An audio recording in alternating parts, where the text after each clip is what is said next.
World War I, also known as the Great War, changed the human race forever. Involving over 30 countries, its effects are still felt today. Hi, I'm Dune McCartney, and this is my documentary on the weapons and technology of World War I. World War I fell at a time where new inventions were created, and this led to many new weapons and technological advances being used on the battlefield. The first new technology that I'll be discussing is barbed wire. Invented originally in 1867 for agricultural purposes, it has military debut in World War I. The simple design allowed it to be set up in almost any conditions and geography in a short amount of time, involving only a few simple tools. It was mainly used to delay and restrict enemy troops' movements, and it was often seen near trenches.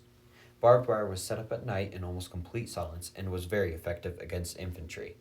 The counter to barbed wire was the tank. The origins of the tank take place in England, where the British government commissioned 1,000 tractors from Peoria III.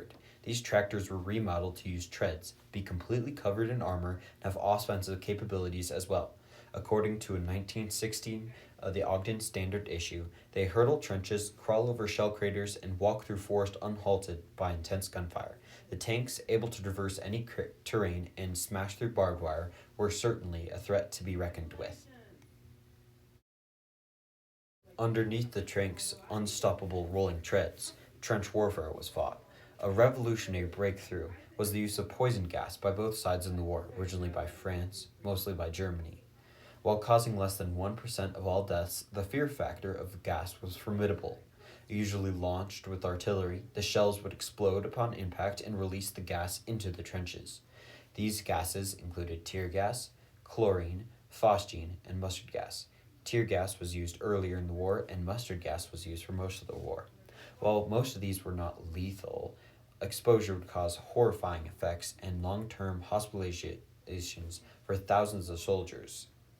You can often find pictures of people charging through gas with gas masks on. This was the only protection against this horrifying chemical warfare. Another new weapon was also used in the trenches.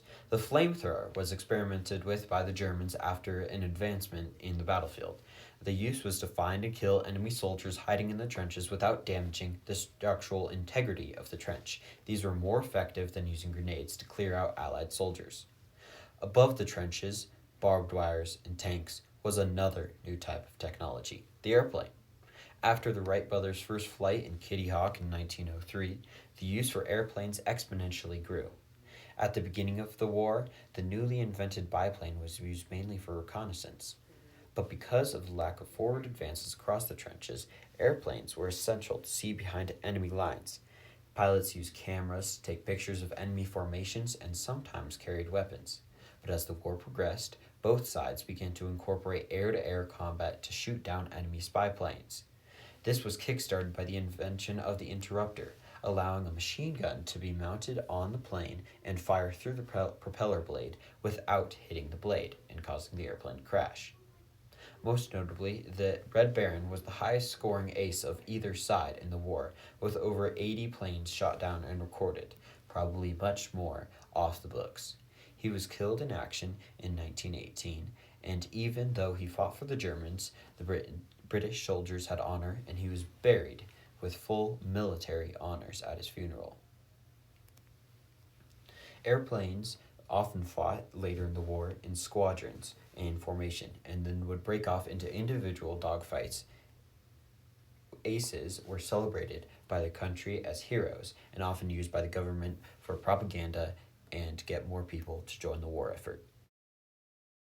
Yet another dimension of warfare also developed during World War I with the invention of the German U-boat. This was a small and maneuverable submarine with capacity to carry several torpedoes. Now, naval warfare has been around for thousands of years, but has never been brought below the surface.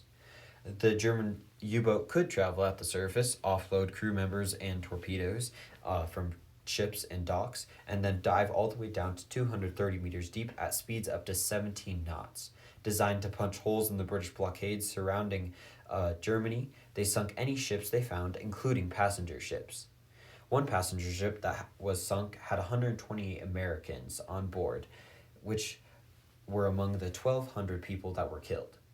Germany agreed to not fire on any more passenger ships after this provoked America, but then began unrestricted firing again in early 1917.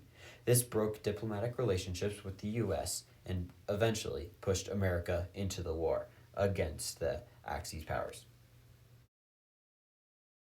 So, to recap, many new inventions and technology made their debut in World War I. These include barbed wire and tanks, transformed from their original agricultural purpose to fight the war. Also, poison gas and flamethrowers brought new ways to find and kill enemy soldiers in the trenches. Finally, airplanes and U boats brought the war above the battlefield and below the sea.